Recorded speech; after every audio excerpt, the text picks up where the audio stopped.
राज्य का राजा रणवीर सिंह अपने विशाल महल और कठोर स्वभाव के लिए जाना जाता था। उसकी पत्नी रानी कमला एक दयालु और सच्चे दिल वाली स्त्री थी जो सबकी सेवा करती थी, पर राजा उसे कभी सम्मान नहीं देता था। उनकी एक बेटी थी, सरला। सरला के लिए उसकी माँ ही पूरी दुनिया थी। लेकिन एक दिन जब सरला 10 साल की थी, रानी कमला अचानक गायब हो गईं। राजमहल में कहा गया कि उनका किसी हादसे में निधन हो गया है, पर सरला ने अपनी माँ का चेहरा तक नहीं देखा। जल्द ही राजा ने नई रानी चंचला से विवाह कर लिया। चंचला सुंदर जरूर थी, पर अत्यंत निर्दयी थी। राजा ने साफ कह दिया कि सरला अब उसकी बेटी नहीं, चंचला की दासी है। कम उम्र की सरला सुबह से शाम तक काम में जुटी रहती, झाड़ू लगाना, पानी भरना, भोजन बनाना, खेतों में काम करना। थोड़ी सी गलती पर चंचला उसे थप्पड़ या भूख की सजा देती। समय गुजरता गया। सरला जवान हुई, पर उसका जीवन और कठिन होता गया। चंचला की बेटी मोहिनी भी अपनी मां जैसी बन चुकी थी और अक्सर सरला की शिकायतें करती। एक दिन चंचला ने अपनी सालगिरह पर पति से 200 सोने की साड़ी ली और उसे प्रेस करने का काम सरला को दे दिया।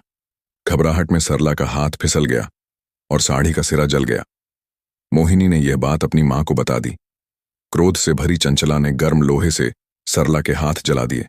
सरला चीखती रही, पर राजा केवल खड़े रहे, चुपचाप। उसी क्षण चंचला ने एक भयानक सच बताया। तेरी मां ने तेरे पिता से विश्वासघात किया था, उसी ने उसका अंत किया। सरला ने जब अपने पिता की आंखों में देखा तो सन्न रह गई। उसकी दुनिया बिखर गई। कुछ दिन बाद जब सरला दर्द से जूझ रही थी, उसकी सहेली सुमित्रा ने बताया कि एक महिला उसके बारे में पूछ रही थी। नाम कमला था। सरला को भरोसा नहीं हुआ, पर उम्मीद जागी। तय दिन वह चोरी छिपे महल से निकली और सुमित्रा के घर पहुंची। जब दरवाजे पर दस्तक हुई और वही महिला भीतर आई, सरला रो पड़ी। वह उसकी मां ही थी। रानी कमला ने बताया कि राजा ने उन्हें मारने की कोशिश की थी और कूड़े में फेंक दिया था, पर वे जीवित रहीं और एक दूसरे राज्य के निष्ठावान राजा विक्रम सिंह ने उन्हें बचाया। इलाज और वर्षों की बेहोशी के बाद वे स्वस्थ हुईं। बाद में उन्होंने विक्रम सिंह से विवाह किया और सरला की तलाश जारी रखी। आखिरकार उन्हें सुमित्रा के जरिए सरला का पता मिला। कमला ने कहा, अब तू मेरे साथ चल बेटी। विक्रम सिंह स्वयं रथ लेकर आए थे।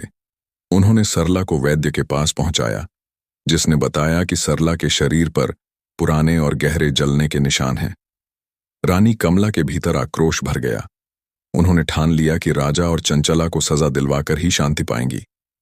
रानी कमला ने सारे सबूत जुटाए, वैद्य की रिपोर्ट, गवाहों की गवाही और खुद राज्य के लोगों की यादें।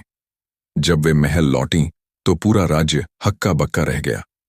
सभी को सच पता चला कि रानी जिंदा हैं और राजा ने उन पर अत्याचार किया था। विक्रम सिंह अपनी सेना लेकर आए। उन्होंने राजा और चंचला को गिरफ्तार किया और मामला उच्च न्यायालय में ले गए। वहां कई राज्यों के प्रतिनिधि मौजूद थे। रानी और सरला ने अपनी व्यथा कही, साक्ष्य पेश किए। मुख्य न्यायाधीश ने निर्णय दिया कि राजा और चंचला दोनों ने गंभीर अपराध किए हैं। राजा से राजपद छीन लिया गया और दोनों को आजीवन कारावास की सजा दी गई। मोहिनी को एक अच्छे परिवार ने गोद ले लिया। सरला अब रानी कमला और विक्रम सिंह के साथ उनके महल में रहने लगी। उसे प्यार, सम्मान और शिक्षा मिली। उसका शरीर और मन दोनों धीरे धीरे स्वस्थ हुए। सुमित्रा भी उनके परिवार में शामिल हो गई। सालों बाद जब सरला युवा हुई, एक पड़ोसी राज्य के राजकुमार ने उससे विवाह का प्रस्ताव रखा। विवाह बड़े धूमधाम से हुआ। शादी के दिन सरला ने लाल साड़ी पहनी। वही रंग जो कभी उसके जीवन की आग को दर्शाता था, अब उसकी नई शुरुआत का प्रतीक बन गया।